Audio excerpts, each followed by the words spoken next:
Cool Cats. Happy Friday. Welcome to another edition of First Chapter Friday. A while back, a student said, Miss Failer, you really should read the first chapter of this book on First Chapter Friday because all the kids would love it. So I told him that I would. So today I am going to share the first chapter of The Lightning Thief with you. It's a Rick Riordan book. It's part of the Percy Jackson and the Olympians series, and this is the first book. I know a lot of classes have read this book and a lot of students have read it, but I know that there are some of us out there who haven't read it. And so I thought that it really would be a fun share and a fun read for this morning. So, the first chapter of The Lightning Thief. And I just absolutely love the title. Chapter 1. I accidentally vaporized my pre-algebra teacher.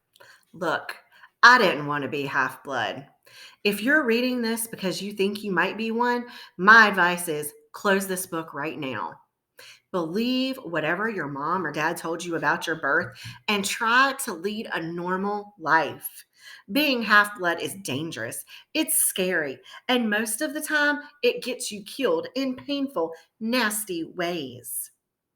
If you're a normal kid reading this book because you think it's fiction, great, read on. I envy you for being able to believe that none of this ever happened. But if you recognize yourself in these pages, if you feel something stirring inside of you, stop reading immediately. You might be one of us. And once you know that, it's only a matter of time before they sense it too. And they'll come for you. Don't say I didn't warn you. My name is Percy Jackson. I am 12 years old. Until a few months ago, I was a boarding student at Yancey Academy, a private school for troubled kids in upstate New York. Am I a troubled kid? Yeah, you could probably say that. I could start at any point in my short, miserable life to prove it. But things really started going bad last May when our sixth grade class took a field trip to Manhattan. 28 mental case kids and two teachers on a yellow bus heading to the Metropolitan Museum of Art to look at ancient Greek and Roman stuff. I know, it sounds like torture. Most Yancey field trips were. But Mr. Bruner, our Latin teacher, was leading the trip, so I had hopes. Mr. Bruner was this middle aged guy in a motorized wheelchair. He had thinning hair and a scruffy beard and a frayed tweed jacket, which always smelled like coffee. You wouldn't think he'd be cool, but he told stories and jokes and let us play games in class. He also had this awesome collection of Roman armor and weapons, so he was the only teacher whose class didn't put me to sleep. I hoped the trip would be okay. At least I hoped for once I wouldn't get in trouble. Boy, was I wrong. See, bad things happened to me on field trips. Like at my fifth grade school when we went to the Saratoga battlefield, I had this incident with a Revolutionary War cannon. I wasn't aiming for the school bus, but of course I got expelled anyway. And before that, at my fourth grade school, when we took a behind the scenes tour of Marine World Shark Pool, I sort of hit the wrong lever on the catwalk, and our class took an unplanned swim. And the time before that, well, you get the idea. This trip, I was determined to be good. All the way into the city, I put up with Nancy Bobo Fit, the freckledy redhead kleptomaniac girl, hitting my best friend Grover in the back of the head with chunks of a peanut butter and ketchup sandwich. Grover was an easy target. He was scrawny. He cried when he got frustrated. He must have been held back several grades because he was the only sixth grader with acne and the start of a wispy beard on his chin.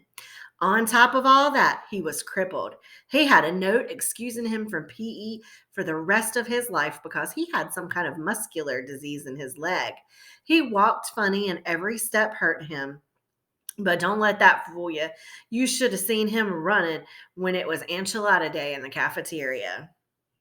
Anyway, Nancy Bobofit was throwing wads of sandwich that stuck in his curly brown hair, and she knew I couldn't do anything about it because I was on probation. The headmaster had threatened me with death by in school suspension if anything bad, embarrassing, or mildly entertaining happened on this trip. I'm gonna kill her, I mumbled. Grover tried to calm me down. It's okay. I like peanut butter. He dodged another piece of Nancy's lunch. That's it. I get up, but Grover pulled me back to my seat. You're already on probation, he reminded me. You know who will get blamed if anything happens. Looking back on it, I wish I had decked Nancy Boba Fett right then and there. In school suspension would have been nothing compared to the mess I was about to get myself into. I wonder what's going to happen. Mr. Bruner led the museum tour. He rode up front in his wheelchair, guiding us through the big, echoey galleries, past marble statues and glass cases full of really old black and orange pottery. It blew my mind this stuff had survived for 2,000, 3,000 years. He gathered us around a 13-foot tall stone column with a big sphinx on the top. He started telling us how it was a grave marker, a stele for a girl about our age. He told us about the carvings on the side.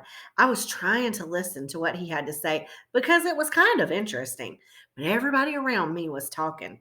Every time I told them to hush up, the other teacher chaperone, Miss Dodds, would give me the evil eye. Miss Dodds was this little math teacher from Georgia who always wore a black leather jacket, even though she was 50 years old. She looked mean enough to ride a Harley right into your locker. She had come to Yancey halfway through the school year when our last math teacher had a nervous breakdown. From the first day, Miss Dodds loved Nancy Boba Fett and figured I was devil spawn. She would point her crooked finger at me and say, Now, honey, real sweet. And I knew I was going to get after school detention for a month. One time, after she made me erase answers out of old math workbooks until midnight, I told Grover I didn't think Miss Dodds was human. He looked at me real serious and said, You're absolutely right. Mr. Bruner kept talking about Greek funeral art. Finally, Nancy Boba Fett snickered about some guy on the stele, and I turned around and said, Will you hush up? It came out louder than I meant it to. The whole group laughed. Mr. Bruner stopped his story. Mr. Jackson, he said, do you have a comment? My face was totally red. I said, No, sir. Mr. Bruner pointed to the pictures on the stele. Perhaps you'll tell us what these pictures represent. I looked at the carving and felt a flush of relief because I actually recognized it. That's Cronus eating his kids, right? Yes, Mr. Bruner said, obviously not satisfied. And he did this because, well, I racked my brain to remember. Cronus was the king god and God, Mr. Bruner asked. Titan, I corrected myself. And he didn't trust his kids, who were the gods. So Cronus ate them, right? But his wife hid baby Zeus and gave Cronus a rock to eat instead. And later, when Zeus grew up, he tricked his dad, Cronus, into barfing up his brothers and sisters. Ew, said one of the girls behind me. And so there was this big fight between the gods and the titans, I continued, and the gods won. Some snickers from the group. Behind me, Nancy mumbled to a friend, like we're going to use this in real life, like it's going to say on our job applications. Please explain why Cronus ate his kids. And why, Mr. Jackson? Bruner said. To paraphrase Miss Boba Fett's excellent question, does this matter in real life? Busted, Grover muttered. Hush up, Nancy hissed, her face even brighter red than her hair. At least Nancy got packed too. Mr. Bruner was the only one who ever caught her saying anything wrong. He had radar ears. I thought about this question and shrugged. I don't know, sir. I see. Mr. Bruner looked disappointed. Well, half credit, Mr. Jackson. Zeus did indeed feed Cronus a mixture of mustard and wine, which made him disgorge. his other 5 children, who, of course, being immortal gods, had been living and growing up completely undigested in the Titan's stomach. The gods defeated their father, sliced him to pieces with his own scythe, and scattered his remains on Tartarus, the darkest part of the underworld. On that happy note, it's time for lunch. Mrs. Dodds, would you please lead us back outside? The class drifted off, the girls holding their stomachs, the guys pushing each other around, acting like doofuses. Grover and I were about to follow when Mr. Bruner said, "Mr. Jackson?" I knew something was coming. I told Grover to keep going. Then I turned toward Mr. Bruner. "Sir." Mr. Bruner had this look that wouldn't let go, intense brown eyes that could have been 1,000 years old and had seen everything. "You must learn to answer my question," Mr. Bruner told me. "About the Titans?" "About real life and how your studies apply to it." "Oh. What you learn from me," he said, "is vitally important. I expect you to treat it as such. I will accept only the best from you, Percy Jackson." I wanted to get angry. This guy pushed me so hard. I mean, sure, it was kind of cool on tournament days when he dressed up in a suit of Roman armor and shouted, "What ho!" and challenged us, sword point against chalk, to run to the board and name every Greek and Roman person who had ever lived, and their mother, and what god they worshipped. But Mr. Bruner expected me to be as good as everybody else, despite the fact that I have dyslexia and attention deficit disorder, and I never made a grade above a C minus in my life. No, he didn't expect me to be as good. He expected me to be better.